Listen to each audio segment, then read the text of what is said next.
All right, if you have any questions. If you want to reach out to us or any of our other listeners. The fact that I couldn't even get the start of that is sad. I am the one who always does it, so. Yeah, I've tuned out by then.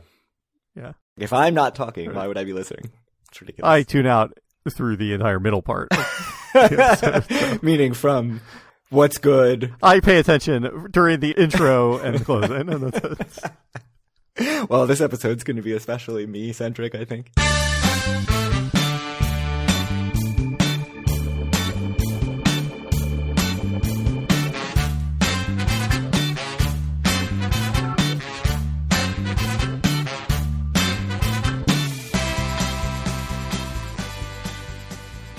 Howdy, it's Monday, June 16th, 2025, and this is episode 256 of Due for a Win, the Atlantic City podcast. I'm Kyle Aska, joined as always by Craig Stone. What's good, Craig?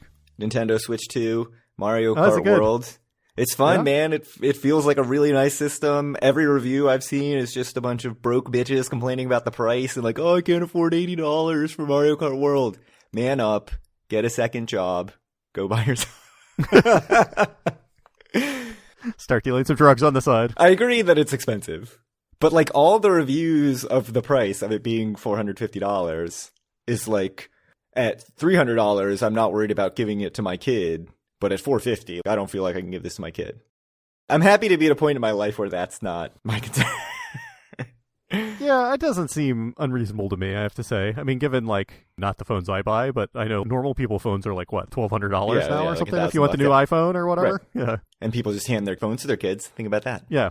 I mean, I agree it's expensive. It feels very premium, and I will agree it does not feel like a kid's toy, where the Switch feels very much like a kid's toy. But I'm guessing they'll come out with like a Switch 2 Lite, and that'll be that. Yeah, probably. Seems like something they'll do in a year or two. Yeah.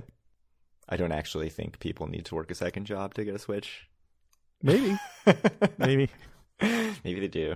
Just work harder. You can't afford a Switch? Probably not working hard enough. You're probably not pulling hard enough on your bootstraps. Yeah. Anyways, we have the second Would You Rather from our friend Dave. Yes, our good friend Dave. This one is to me.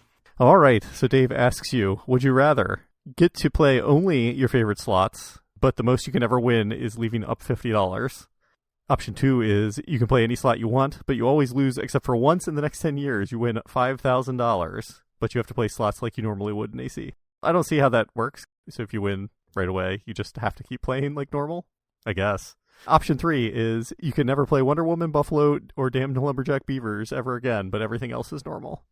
You noted that to make it more competitive, you should also throw Heidi in there. Yeah, I mean, Damn Lumberjack Beavers, you can't even find anymore. Yeah. I mean, it's like, you might as well be like, oh, seal the deal. Like, let's just list a bunch of slots that don't exist anymore. You can't play Damn Lumberjack Beavers, Skee Ball, or Seal the Deal ever again, Greg. Darn. Like, the casinos have already made that. Those are like, yeah, 3 of your top slots 10 years ago, right? Oh, I loved them. Yeah. Skee Ball was great. I think Skee Ball had a machine quality problem where the machines would just shit themselves and the touch screen would stop working. Both the machines and the players. Yeah. If you were playing. Yeah. Accurate. The very obvious answer is never playing Wonder Woman, Buffalo, or even Heidi again. Like, there's just so many other slots. It doesn't seem close. It would be disappointing not to play Wonder Woman ever again.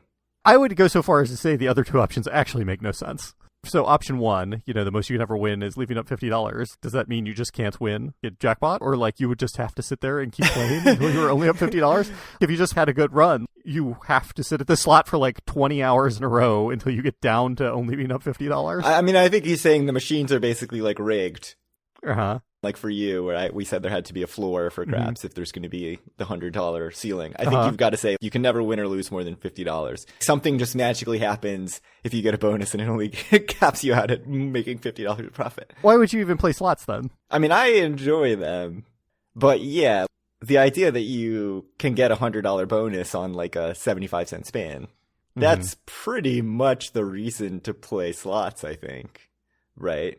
Maybe if I rephrase this in a more interesting way, what if there was the ultimate low variance slot? Or would you like that? If it was like the jackpot is $100 or something, but you'll get back 90% of your money every spin, not like the usual slot machines where you get back 4 credits on a 70 credit bet all the time.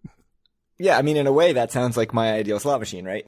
Yeah, kind of. So maybe it is more reasonable for you. But if you really went in knowing okay, the biggest jackpot The on this machine. the jackpot is $50. $100. Yeah, $100 right? bucks. Like that's literally the top end best Uh-huh. that you can do.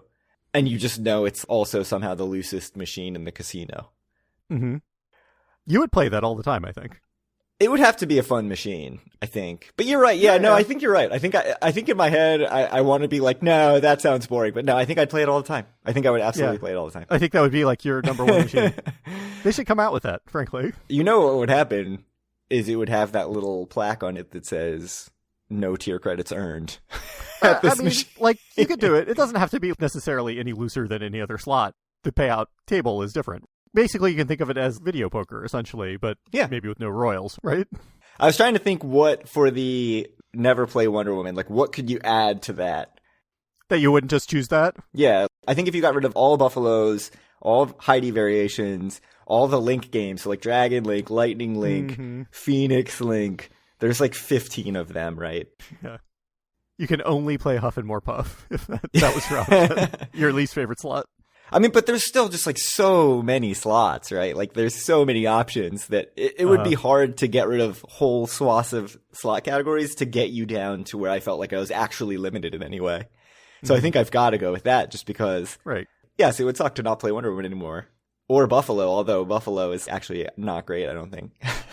But I think, kind of rephrasing the question the way I did, if this magical low variance slot machine existed, or if they just had Jacks or better where a royal is just a straight flush, but you get I have no idea what would make sense, like 13 on a full house and 10 on a flush, and so the odds worked out. I want that game. Yeah, I think that's like what you want. If it still was 99.5%, but just with no 4,000 credits. Yeah, I think you've come up with my ideal machine as a video poker machine. That...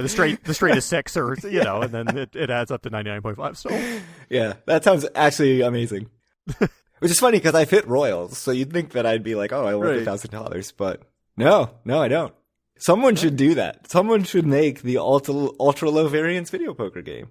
I'm surprised it doesn't exist. Most gamblers want the royal. Like most gamblers want the big payout. I think you're like way far outside of the norm in your opinions. Like I would never play a slot machine if there was no jackpot. Right, and you got to think like people who are walking into the casino. That's a pretty big filter, right? Like if you ask the general population, there'd be a lot more people who want this low variance game. But they wouldn't gamble. But as soon as you set foot on the casino floor, you filter down to people who are like, they don't want that. And like, truly, the casino doesn't want the type of person in the casino, frankly, who doesn't want to hit a jackpot, because are they really going to be like chasing great gamblers? No. Like, no, they're not. They're going to be truly their worst customers. So, ooh, am I the casino's worst customer? Think about it. No. There are people who we've known who truly, when they thought they could actually take money from the casino through taking advantage of various offers and stuff, were quite willing to do it. Right. And now that most of those things are gone, aren't really as interested anymore, I think. So the comp harvesters, you're saying, are the right, we're exactly, the worst customers, exactly. but those people have mostly been. I think they've been mostly weeded out because the casinos are like a bit more wise about that sort of thing. Yeah. Those people are the worst customers, but yeah, someone like you would probably be in the next tier. Aw.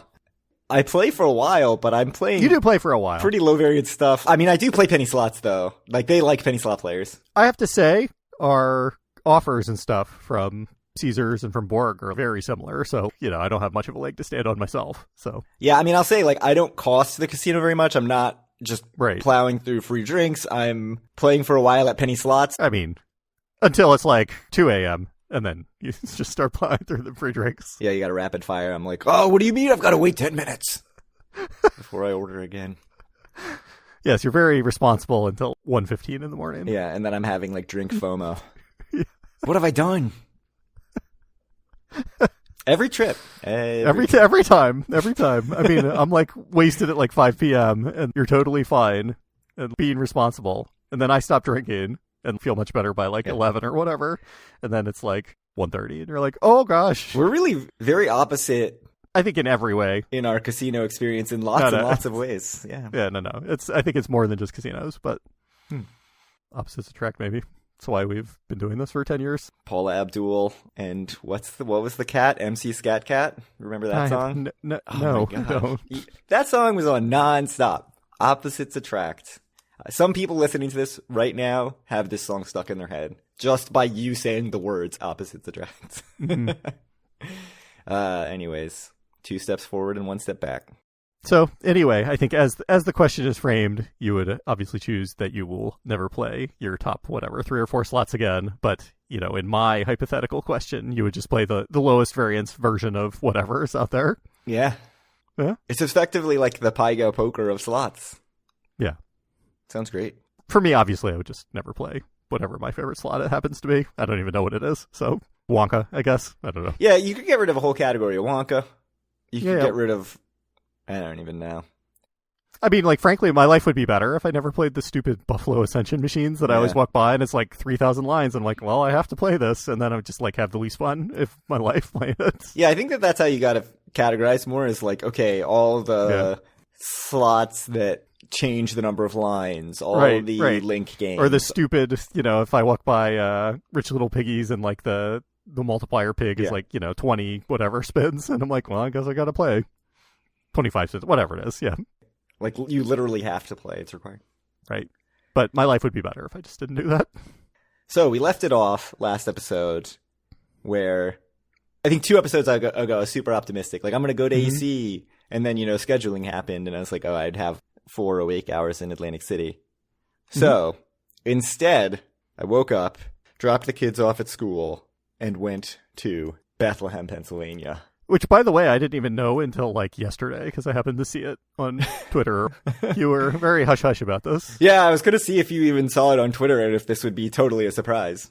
I saw it yesterday, I think. Nice. So it was a surprise until then. So I drove into Bethlehem, parked in downtown Bethlehem, and went to a coffee shop called The Joint. Sat there and had a little pastry and a coffee for Sounds about 20 minutes, which is pretty nice. And then popped over, 5 or 6 minutes to Wind Creek, Bethlehem. So my first experience of Wind Creek, Bethlehem was walking through the outlet mall. And it's very dead in there. I don't want to say it's playground-esque, but the thought playground did pop into my mind. But it was what, 10 o'clock on a Friday morning? Yeah, 11. 11? Were the outlets even open at 11? Yes, they were open, but Probably. There was just a lot of empty storefronts in there is what I'm saying. Okay, all right. But there's a beef jerky outlet. Delicious. There's a Tommy Hilfiger and a Coach and a Michael Kors. And then there's some generic stuff you'd see in the corridor at Tropicana. A store that sells the kind of crap that you'd see in your grandma's house. Perfect, because, you can probably get that for free, but why would you do that when you could buy it from an outlet? And then you go up the escalator at the end, and there's a... Casino? Food court. Oh, okay. With a Starbucks and a Charlie's cheesesteaks and, some other food courty stuff like a smoothie place. There's a Moe's Burritos, if you remember Moe's Burritos. Bubble tea? Is there bubble tea? That's what I have to know. I don't think so. The Clarksburg outlets have bubble tea. And then you go into the casino. So I walked in the casino. There was a line for regular, we're not even going to check your ID. And then there's a line for if you appear under 30. Which you do. And I was like, I'm just going to go through the regular line. And nobody said anything, so... Oh, good. Well done. Yeah, so... Getting older. 2 years ago, you definitely would have been sent out of that line in shame. I don't know how I should feel about how much I'm aging, if that's the case. And my first impressions as I walk in is casino floor is incredibly nice looking. It's just a big open rectangle, but it's very large. There's a big circular bar in the middle that looked very, very nice. I did a big lap around the casino floor, and some things I noticed is the table games is basically just baccarat everywhere. There's an Asian room. Rivers, Philadelphia was very Asia game heavy too, right? If you remember. I don't remember, but there's an Asian gaming room that's nothing but baccarat. And then even outside of that, it spills out, and there's probably another 15 baccarat tables outside of that, and there were so many people there playing baccarat. I would say when I got there, 75% of the entire amount of people at the casino were actively playing baccarat. It's like Macau.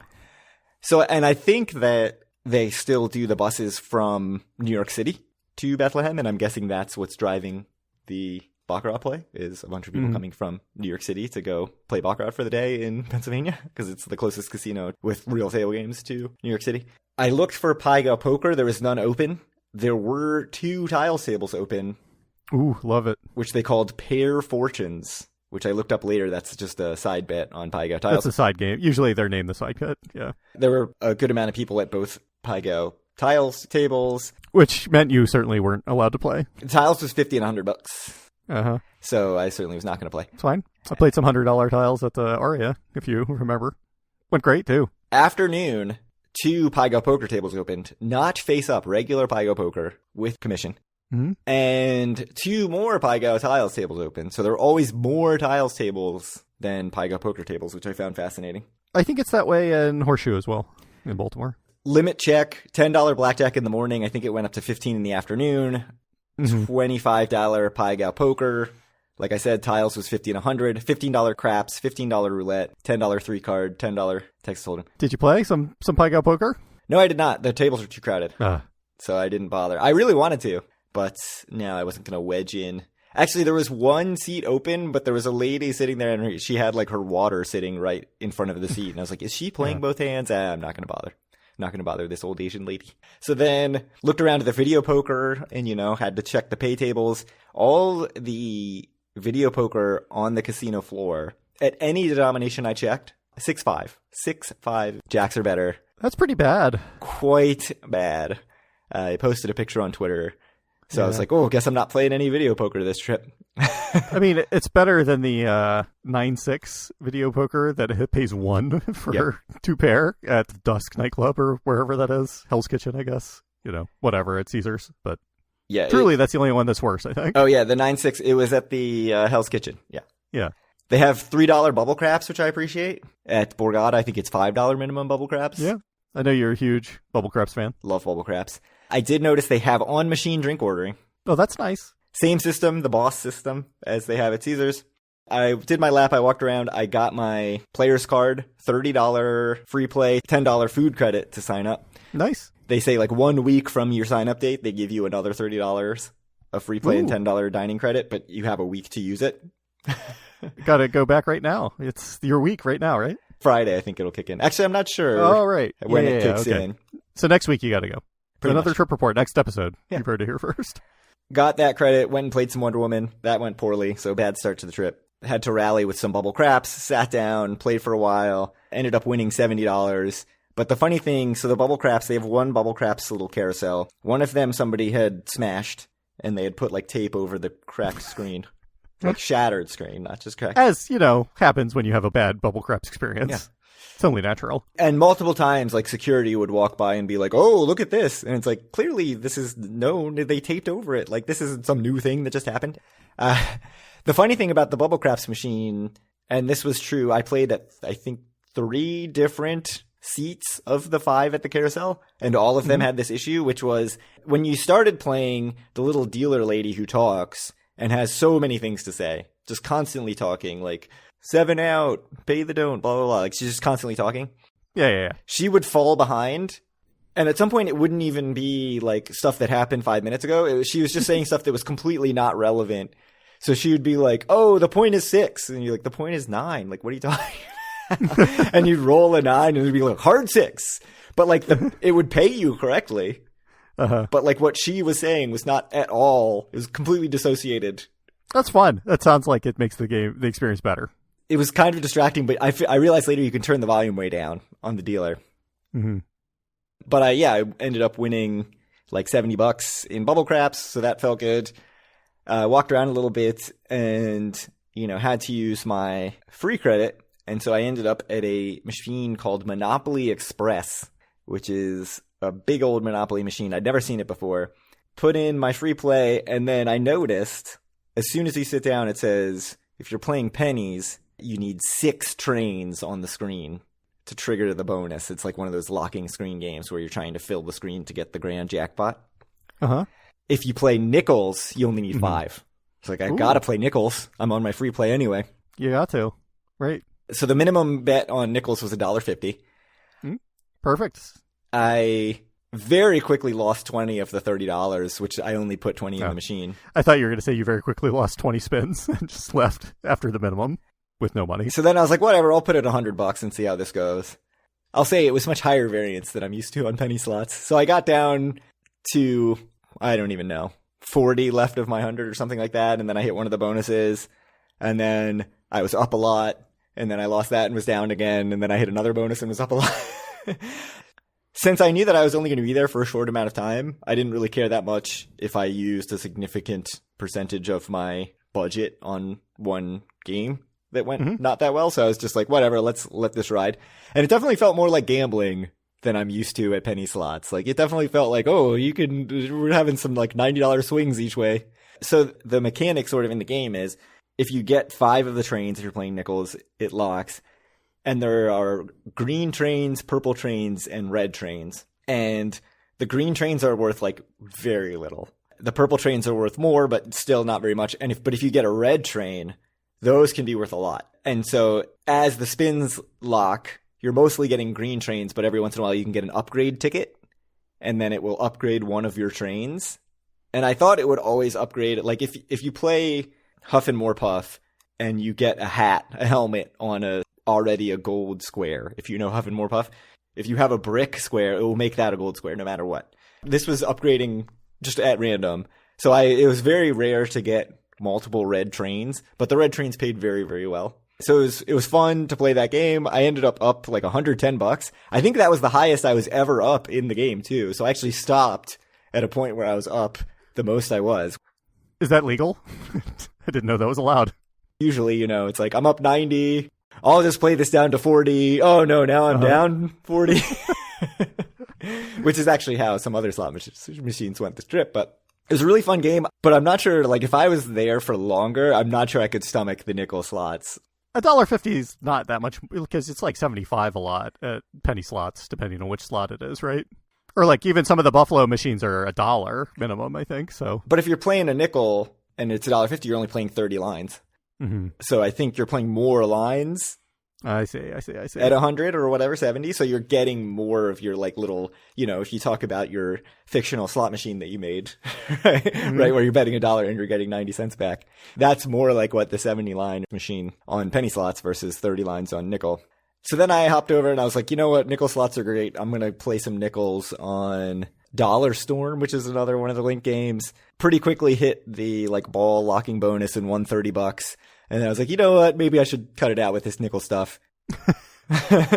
Ended up leaving and getting lunch at Urban Table, which is a restaurant at the casino. They have something sort of annoying where, I guess so that they can let people under 21 go to the restaurants, even though the restaurants are right on the casino floor, which they clearly designed so that you could just pop in. They have closed those entrances to at least 2 of the restaurants, and you have to leave the casino and go around. So to get to Urban Table, Maryland Live was like that too for a while. Like I used to go to Bobby's Burger Place quite a bit, and you had to, it was like a very short walk, but you had to leave the casino floor and then like check back in when you came back in. And it was annoying because they had cups, so you could get your own soda, and like you could not leave with those, and they were like very strict about it. So you couldn't even bring like your drink to the Bobby's Burger Place, which I guess is because Bobby's Burger Place wants to sell drinks, but yeah, it's annoying. Yeah, so to get to this Urban Table place, you actually had to go out into the outlets and then go over to the hotel lobby area and then down this really long hallway through all the conference rooms to an area where you're like, this surely can't be right. And then you do end up at Urban Table. So I was asking the bartender about it, and she was saying like, yeah, they used to escort people with kids through the casino floor, and then they decided, we don't want to do that anymore, I guess. So the solution is just to close this thing off, which is very odd. But there are a couple restaurants that are on the other side of the casino floor. Like as you enter, they're on the far side. So there's like a chop house and a noodle place. You can't get to those without going through the casino. So I think they're just so it's adults only. Yeah. Yeah. So the bartender was like, I wish they'd just make this place 21 and up. So yeah, I had a burger there and used my $10 food credit. It was pretty reasonably priced. I think burger, beer, fries was like $28, and then I used my $10 food credit. I have to say the burger was not amazing. I think the burger at the Borgata Sportsbook was better. Mm-hmm. Ate there, watched a little bit of a college baseball game, decided to pop over to the video poker bar, the big circular center bar, which is a very cool space. Like I like that bar a lot. And then as soon as I sat down, the bartender came over and was like, oh, what do you have? We have Yingling on special. And I was like, I'll take Yingling. Okay. And I'm like putting in my card, putting in dollars, and she comes over and she's like, $5. And it didn't even occur to me, like, I didn't even know if there's comp drinks at this casino. So I'm not actually sure if you can get comp drinks at the bar. Weirdly. I know that you can get them playing machines. Yeah, I'm not sure. I should have asked. Of course, in my wonderful state, there is no comp drinks, period. Yeah, in Maryland, yes, correct. No, Yeah. No comp drinks at all. One funny thing on the slot machines, so I did end up ordering a Heineken 00 on a slot machine. And generally it's the same, but every once in a while you'll see someone coming through the casino with a push cart with 2 tiers just covered in drinks as they're delivering drinks, which I've never seen before in any other casino. In Macau, it's like that, but it's just has tea. But it's big rolling carts that come through, and you don't order. You get tea when they come by, or not, if you want. But the drink service was pretty fast in my one order experience. Mm-hmm. Oh, so video poker at this video poker bar, 8-5. Sounds better than 6-5. Which is bizarre. Like, why would it be better at the bar? And that in VP Free 2 did say that. It said the bar tops were where the good video poker was. And I was very confused by that. But it went very, very bad for me. Like, I didn't get anything, quickly lost $60 and was like, okay, I'm done with this. I don't need to watch this baseball game. Let me go back to my slots. Mm-hmm. Ended up going out and playing some Baozhu Zhao Fu, which, as you know, of is course, my favorite. You have to. Yep. And Kyle. We need to add that to your never play list. Kyle. But go ahead. I know that the firecrackers don't mean anything, and I still got sucked in. Did you just keep putting money after money because the fire... I just kept putting in money. Oh my God, Craig. Oh. I lost $140. And I was like, what am I doing? Like, I know. Yeah, it's not like, the lines or the pigs. It actually means nothing. Absolutely idiotic. So felt dumb about that. Went to Buffalo from there and put in another $60 and got 2 bonuses. One of them I think was either $1.80 or $2.20, like just awful, which happens a lot in Buffalo. Like, I'm kind of off Buffalo. My worst bonus was one where I got a retrigger and very quickly had enough Buffalo heads to turn the Eagles into Buffaloes, And I was like, all right, now we're going to get paid. No, nothing. So then I was like, you know what? The only game in the casino that loves me is Bubble Craps. So I went back to Bubble Craps and won $69. There you go. And got all the way back to only down 40 for the day. Mm-hmm. And I was like, okay, that's enough. I'm going to head out. I want to get home before dinner time or around dinner time so I can help with getting the kids to bed and everything. Good. Well, as I was about to leave, I was like, you know what? I'm down 40. I'm going to take $10. I'm going to put it in a hiding machine, and either I'm going to hit the bonus in $10 or I'm going to leave down $50. Mm-hmm. And you left down $50. Yes. That's really shocking. Grabbed a Starbucks on the way out the door, which I'm proud to say you can order with the app. With stars? You can order with stars, although I didn't have enough stars. And it was not Tropicana Starbucks prices. Okay, where it was like $10 for a coffee? I mean, I think it was like $7, but still, that's a lot cheaper than it is at either the Borgata or the Tropicana Starbucks. Although Trop, you can always get buy one, get one free, right? Oh, yeah, with the little machine. That's true. With the coupon? Yeah. That is a good point. Yeah, and then I drove home. So, fun casino. Good. I'm glad you did it. I'm glad I did it too, because I was really skeptical. I've said on the show multiple times, like, that you're never going to go. I'm never going to go. Like, if I'm going to drive an hour and a half, I might as well just drive 2 hours. I have to say, the drive felt so much shorter than the drive to AC. Like, oh, it's only an extra 30 minutes. That's literally a third. It's 33%. Right. But also, for me, the drive to Atlantic City is get on the parkway, and then you're on the parkway for 115 miles. This drive, by the time I'm like out of town, right, and on to something, 78 or some whatever. sort of highway. Mm-hmm. Yeah, I'm on 280 or something before I get on 78, but it's already down to an hour and 10 minutes, right? And same thing on the way back. By the time I'm out of Bethlehem and on the highway, it's an hour and 15 minutes. And then 35 minutes later, it's like, oh, I'm sort of in the general region of home. Whereas on the way back from Atlantic City, you're on the parkway for an hour. And it's like, oh, I still got an hour left. Like, like this drive just never ends. I think I was definitely wrong to say, well, I might as well just drive the extra 30 minutes to Atlantic City, which I did kick around. I was like, I can get back late tonight. Maybe I'll just go to AC. And I was like, no, let's do Bethlehem and check it out. One of the things I was trying to figure out as I walked around the casino at Wind Creek was if you picked up that entire property and plopped it in Atlantic City, where would it rank? Mm-hmm. And I think on a niceness level, it's probably just below Ocean. Okay, so fourth. I would have had Ocean as second niceness behind Borgata. So you think it's better than Hard Rock? Niceness level, I think it's similar to Hard Rock. It's not as bright in there. I think you would like it better than Hard Rock. Yeah, I think that's not that hard to do. But... Right. It's definitely not as bright. I think as far as like fully featured, Hard Rock is better. So yeah, I'll probably put it fourth because I think Hard Rock has a bunch of other stuff that puts it a little bit above Wind Creek. Mm-hmm. It would certainly be better than everything in that other tier, right? It would be like once you get that big drop off down to all the Caesars properties and resorts and Golden Nugget. Let's just for comparison, like what about Horseshoe Baltimore? Oh, it's so much nicer than Horseshoe Baltimore. Yeah. It blows Horseshoe Baltimore out of the water. Like Horseshoe Baltimore is better than Golden Nugget only, maybe? What is it really better than? Maybe Golden Nugget. Yeah, I mean, I would say like it's nicer, like decorated and stuff than resorts, but I'd much rather go to resorts. I think I'd rather go to Golden Nugget. I mean, the thing is when it's like actually all the tables are open and everything, Horseshoe Baltimore is like not a bad place. It's just nothing's open. There's no restaurants. They've all closed. Right. There's no, it's depressing in there. There's nothing tables. It's just like, yeah, a sad place to be.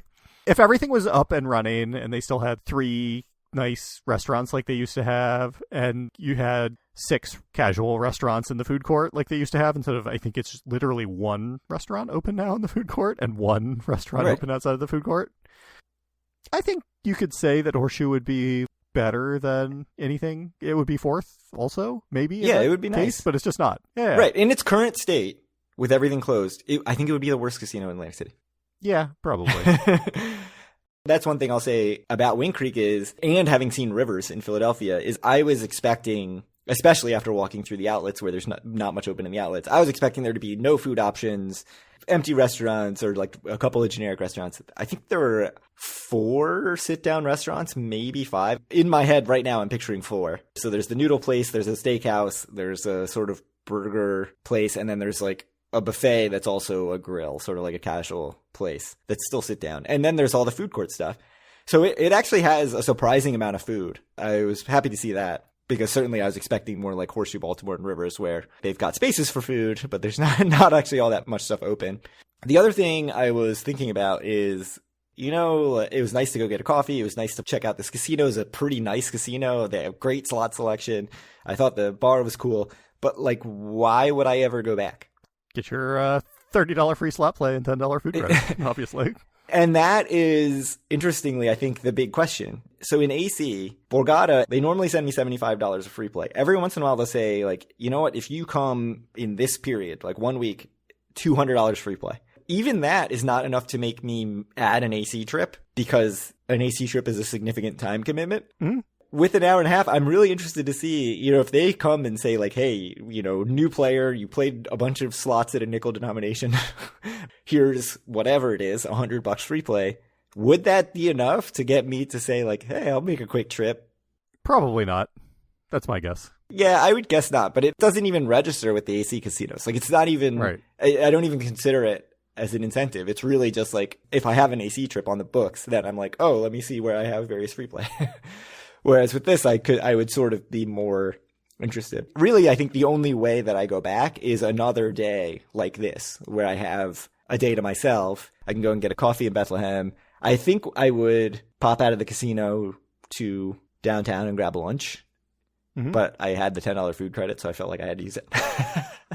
But there's some restaurants really close, like 3-4 minutes away by Lehigh, which is the college right next to Wind Creek. So I could see myself going again, but it would need to be very similar circumstances, I think, and I don't get that very often. The other thing I can't decide is like, you know, you drive through Bethlehem, it's like, this is cute, there's like some stuff, but then also at least 1 out of every 3 storefronts is closed, there's not a ton of people around. So I'm like, is this nice, or is this just like sort of a cleaner, also depressed town like Atlantic City? Well, it's not a city like Atlantic City, right? It's more of a town. Yeah, it's like a town. It's got a couple little downtown areas. I think it was, you know, back in the day of Bethlehem Steel, and still the big hulking like steel mill stuff is there and is very imposing and looks very like steampunk. And I couldn't decide if I thought it was very cool looking or just absolutely hideous and terrifying, but interesting to look at. No, it doesn't feel like a city, though. It feels more like a small town, which I like those towns. There's a few of those towns in Pennsylvania, like Easton's really close by, similar sort of vibe. So I would be interested to do it one more time and see what my second impression is. Yeah. I mean, I have to say for myself, I don't go to Maryland Live that much, and it's 20 minutes away from me. I mean, it's not nicer than National Harbor, but it's convenient. I think everything's fair there, but it's just, I'm not really in the business of going to casinos just to go to casinos. Yeah, that's true. I don't do that either, really. So I did like it more than Maryland Live, I'll say.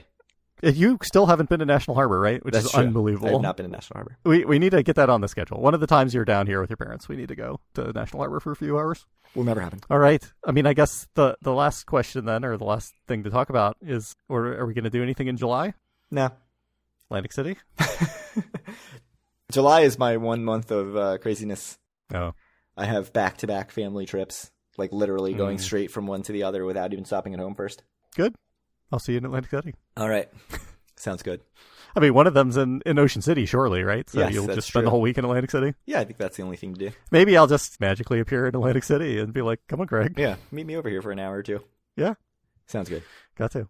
All right. Well, thank you guys very much for listening. If you want to reach out to us or any of our listeners, you can do so at our Facebook group, facebook.com/group/DoForAWin. Find all of our great content at DoForAWin.com. Reach out to Craig on Twitter at DoForWin or me at Kyle Askin, and send Craig questions at DoForWin@gmail.com. How's our inbox? Nothing since we did the little mailbaggy thing. Oh, good. Good. Yeah, if you have questions, send them in. If you have suggestions for Always Once Never, Would You Rather, scenarios, whatever. I do have to say, James T. posted in the Facebook group saying that he wishes someone more invested than him would go find the official casino square footage data. And clearly, someone more invested than him is not us, because we weren't willing to do it before the last episode. I think it's in at least some of the year-end documentation put out by DJE. But yeah, I tried to look. I don't know if I'm going briefly to actually look. And couldn't find it. It used to be all listed on AtlanticCityNJ.com, the official Atlantic City website. But I went through and it didn't have it for all of them. It had Bally's, but it didn't have anything else. So, or at least like the other couple that I spot checked. So it probably had Bally's with Wild Wild West or something too, because it's from that age. I know. Yeah, like I don't really trust that it's fully updated, right? So, all right. Thank you guys very much, and we'll talk to you in a few weeks. This is the Bethlehem podcast now. And Horseshoe Baltimore.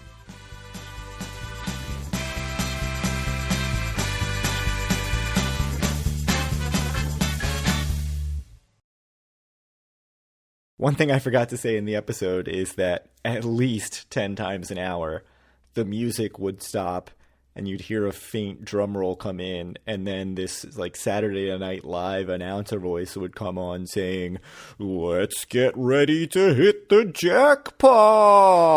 And then the electric slide would play. And I have to wonder, how much does every employee at that casino hate the electric slide?